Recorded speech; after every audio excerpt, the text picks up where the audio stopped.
Hey everyone, welcome to UPSC Tale, and today I'm going to explain you chapter 4 History. And the name of the chapter is What Books and Burials Tells Us. So let's start.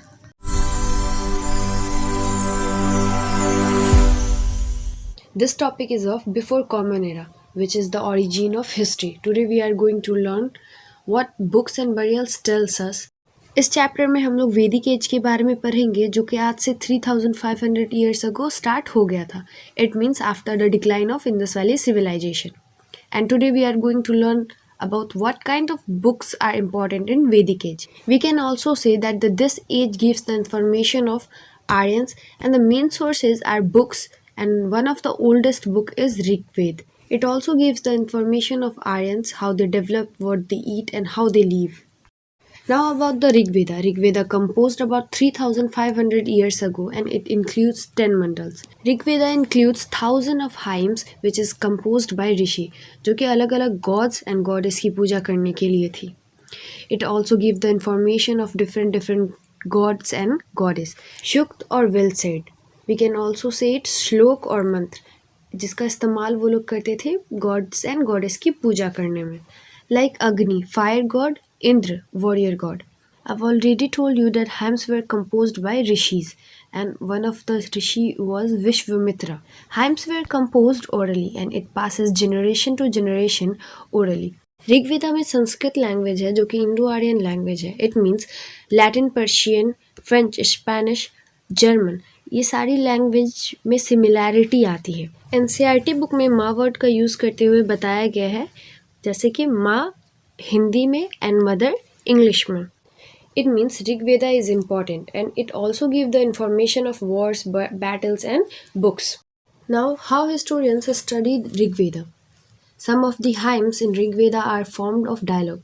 This is the part of such hymn, a dialogue between sage named Vishwamitra and two rivers, Vyas and Satluj, that were worshipped as goddess. It means Rig Veda के कुछ hymns dialogue के form में थे जो कि बातचीत थी between Vishwamitra and two rivers जिनका नाम था ब्यास एंड सतलज. विश्वामित्रा कहते हैं, O rivers come down from the mountain like two swift horse, like two shining cow that lick their calves. You move like a chariot to the sea. Through the power of Indra, you are full of water and wish to unite with one another. Then the river replied, once we start flowing, we cannot stop. Why do you pray to us, O sage? Then Vishwamitra said, O sisters, please listen to me, the singer who has come from a distance with his chariots and carts. Let your water not to raise above the axle, so that we can cross safely. Then the rivers say, we will listen to your prayers so that you can cross safely. इस चीज़ से हम लोगों को ये पता चलता है कि विश्वामित्रा एंड द रिवर्स जो कि ब्याज एंड सतलज है उनके बीच में डायलॉग्स के फॉर्म्स में हाइम्स कंपोज हुए थे.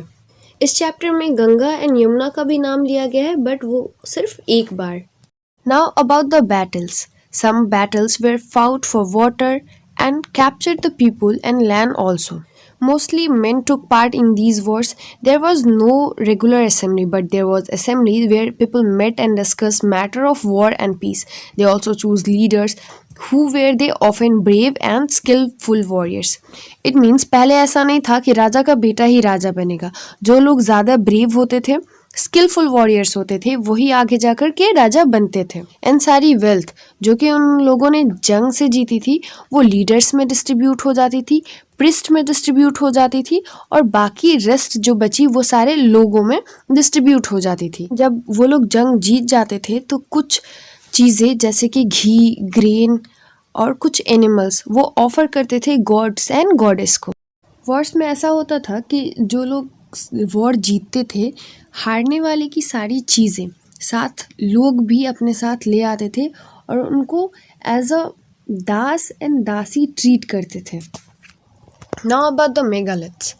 These stone boulders are known as megaliths, literally big stone. It means large stone.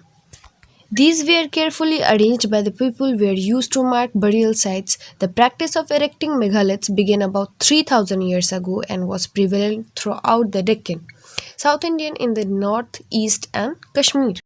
Archaeologists find a circle of stone boulders or a single large stone standing the ground.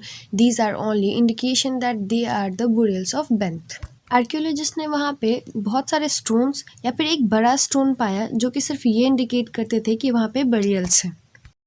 Archaeologist ने ये पाया कि burials के साथ pots जो कि red and black painted थे, tools, weapons, irons और स्केलेटन्स ऑफ हॉर्सेस एंड कुछ इक्विपमेंट्स, कुछ ऑर्नामेंट्स एंड स्टोन और गोल्ड भी पाया वहाँ पे। In Brahmagiri, archaeologists find one skeleton was buried with 33 gold beads, 2 stone beads, 4 copper bangles, and 1 conch shell. Other skeleton have only a few pots. This shows the difference. It means जिनके पास 33 gold beads मिले वो अमीर होंगे और जिनके पास नहीं थे, सिर्फ pots थे, वो पुअर होंगे। Where some burials spot meant for certain families. It means कुछ मेगालिथ्स के नीचे एक से ज़्यादा स्केलेटन पाया जाता था। इससे ये इंडिकेट होता था कि मे बी वो फैमिली होंगे, जैसे कि फैमिली के एक पर्सन आज मरे और आज से 10 साल या 5 साल के बाद अगर दूसरे की डेथ हुई है तो वो भी वहीं पे दफनाए जाएंगे या फिर दफना दिए जाते थे। A special burial at Inamgaon. Inamgaon, it is a site on the river God, a tributary of Bhima. It was occupied between 3600 and 2700 years ago. Here, adults were generally buried in the ground, laid out straight with the head towards the north. It means कि जितने सारे लोग दफनाए जाते थे उनका head mostly क्या होता था, नॉर्थ की तरफ होता था। एंड ये सारे लोग ना घर के यार्ड में बोलो, आंगन में, या फिर मोस्टली घर में ही दफनाए जाते थे। This was the whole summary of this chapter. I hope you liked it. If you liked it, please do subscribe and share with your friends.